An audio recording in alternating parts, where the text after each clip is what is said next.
और जब मैं पहली बार टेलीविजन पर आया, the great Indian laughter challenge में मुझे पूरी दुनिया ने देखा, तो पूरी दुनिया देख रही थी, तो अफ्रीका वालों ने भी देख लिया। तो वो देखकर बोले, यार ये तो अपने जैसा दिखता है, ये गलती से हिंदुस्तान पहुंच गया है। तो उन्होंने मेरा कार्यक्रम रख लिया Cape Town Durban, south Africa.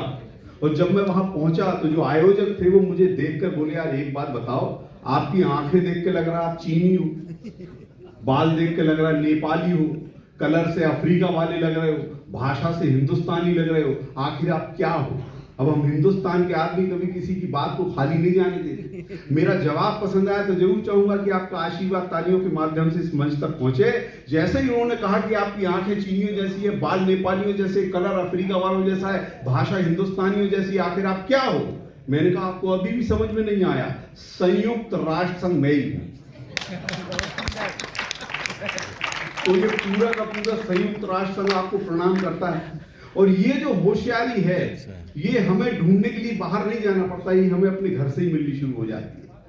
हम जब छोटे थे, आज के देखो, हम जब छोटे थे अलग तरह के थे, हम हमारा बचपना कुछ और था। आज के बच्चे अद्भुत बच्चे हैं। मैं तो यहाँ आया था, थोड़ा जल्दी आ गया था शाम के समय।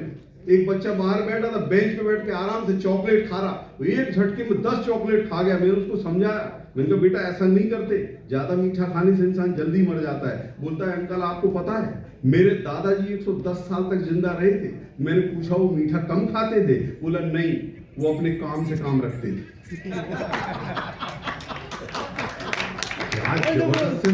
और ऐसी बात नहीं है छोटे वाले, मैंने आपसे कहा नई सदी के बच्चे, यानी कि वो बच्चे जो 2000 के बाद पैदा हुए और आज की डेट में 20-22 साल के हैं। वो एक लड़का बाहर खड़ा था, मैं शाम को यहाँ आ गया था, एक पक्षी बैठा था पेड़ पे, मुझसे पूछने लगा, अरे भाई साहब ये कौन सा पक्षी है? मैंने उसको ध्यान से देखा, मैंने कहा अरे ये तो किंगफिशर है। तो मुझसे पूछता है ये माइल्ड है या स्ट्रॉन्ग है? अब आप सोचिए कि कहां कहां दिमाग चल रहा है बच्चों का। और ऐसी बात नहीं है, वो मुझे याद है लॉ कॉलेज के स्टूडेंट को उसके प्रोफेसर ने फेल कर दिया, वो शाम को उनके घर पहुंच गया। वो आज की पीढ़ी का बच्चा शांत थोड़ी बैठेगा। बोले सर आपने मुझे फेल किया। बोले हाँ किया। क्यों किया?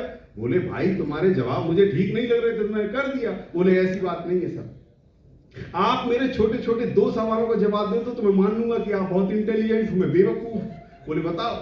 बोले सर वो क्या है जो लीगल है मगर लॉजिकल नहीं है? अगर लीगल है तो लॉजिकल नहीं है, और लॉजिकल है तो लीगल नहीं है, और ना फिर वो लीगल है ना लॉजिकल। बोले यार ऐसा क्या होगा? बोले सर या तो बताओ या पास करो। बोले ठीक है बेटा, मैंने तुमको पास किया। अगले दिन प्रोफेसर साहब ने अपनी क्लास में ट्राई किया। बोले बच्चों कौन बताएगा मेरे छोटे छोटे 3 सवाल हैं, वो क्या है जो लीगल है तो लॉजिकल नहीं है, लॉजिकल है तो लीगल नहीं है, और ना फिर वो लीगल है ना लॉजिकल है। एक लड़का बोला सर मैं बताता हूँ। बोले बताओ। बोले सर पिछले साल आपने एक 24 साल की लड़की से शादी की है, आप इस समय 60 साल के हो, ये लीगल नहीं है, लॉजिकल नहीं है, लीगल है। ये लीगल है मगर लॉजिकल नहीं है। अब वो लड़की एक लड़के से प्यार करती है, ये लॉजिकल था मगर लीगल नहीं। और सर उसी लड़के को कल आपने पास कर दिया, ना ये लीगल है ना लॉजिकल। अद्भुत बच्चे था। अच्छा मैं कभी कभी अपने दादाजी के पास बैठता था, उनसे बातें करता था। ये बुजुर्गों के पास बैठने का बड़ा फायदा होता है। मैं उनसे पूछता था, बातें करता था। मैंने एक बार दादाजी से पूछा, उनका दादाजी एक बार बताओ कि आपके जमाने में कैसा क्या होता था? बोले बेटा तुम्हारा जमाना अच्छा है, तुम देखते हो, बातें करते हो, फिर शादी करते हो। हमारे टाइम पे तो पता नहीं कौन देखने जाता था, वही तय कर आता था, वही सब कुछ कर देता था, जिसकी हो रही उसको पता ही नहीं कि किससे शादी होने वाली। बोले जिस दिन पहली रात होती थी उस दिन पता नहीं चलता था कि दोनों में से कौन बेहोश होगा। दोनों में से एक बेहोश हो जाता था, कभी लड़का बेहोश कभी लड़की बेहोश। तो मैंने कहा फिर? और बोले इतना बड़ा परिवार 25-50 लोग घर में रहते थे। बोले तेरी दादी रात को 12 बज जाते थे उसको घर का सारा काम निपटा के जब मेरे पास आती थी तो उसकी साड़ी में कहीं बेसन लगा है, कहीं हल्दी लगी है, आधा घंटा तो मेकअप करने में लग जाता। तो मैंने कहा फिर आपका कैसे चलता था? कभी आपका मन करता था कि दादी से मिलना है तो आप क्या करते थे? बोले बेटा मैंने इसका एक इंतजाम किया था। मैं एक बार मेला घूमने गया था, वहां से घंटी लेके आया था। तो जब भी मेरा मन करता था तो मैं घंटी बजाता था, तेरी दादी समझ जाती थी तो वो आ जाती। मैंने कहा अच्छा और कभी दादी का मन करता होगा तो? अरे बोले उसका क्या है, वो तो हर आधा घंटे में आके पूछती थी क्यों तुमने घंटी बजाई थी क्या? अद्भुत मामला है। बहुत अच्छा सुन रहे हैं आप।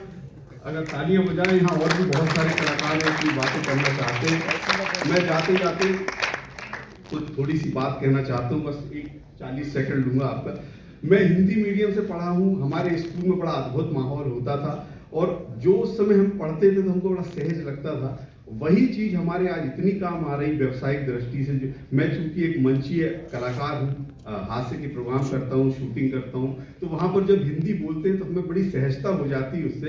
हमारे जो टीचर थे वो जो पढ़ाते थे, बस छोटी सी बात इसके बाद मैं विदा लूंगा, वो जब पढ़ाते थे ना तो उन्होंने जिस ढंग से पढ़ाया है, अगर मैं आपको एक चीज आज बता दूंगा तो आप जिंदगी में कोई भूल नहीं सकते। अलंकार के बगैर हिंदी अधूरी है। हमने अलंकार पढ़ा है, समास पढ़े हैं। उन्होंने कहा कि एक होता है अपन हुती अलंकार। अपन हुती अलंकार में क्या होता है, जब नायिका नायक से दूर रहती है तो उसका मन करता है कि मैं नायक से मिलूं, और जब नायक के पास पहुंच जाती है तो फिर उसका मन घबराता है कि अब क्या बात करूं। तो इसका उदाहरण क्या है? अगर वो उदाहरण एक बार दिमाग में आ गया तो जिंदगी में इस अलंकार को नहीं भूलोगे। वो गाना है, उदाहरण एक फिल्म का गाना है कि मिलो ना तुम तो हम घबराएं, मिलो तो आंख चुराएं, हमें क्या हो गया।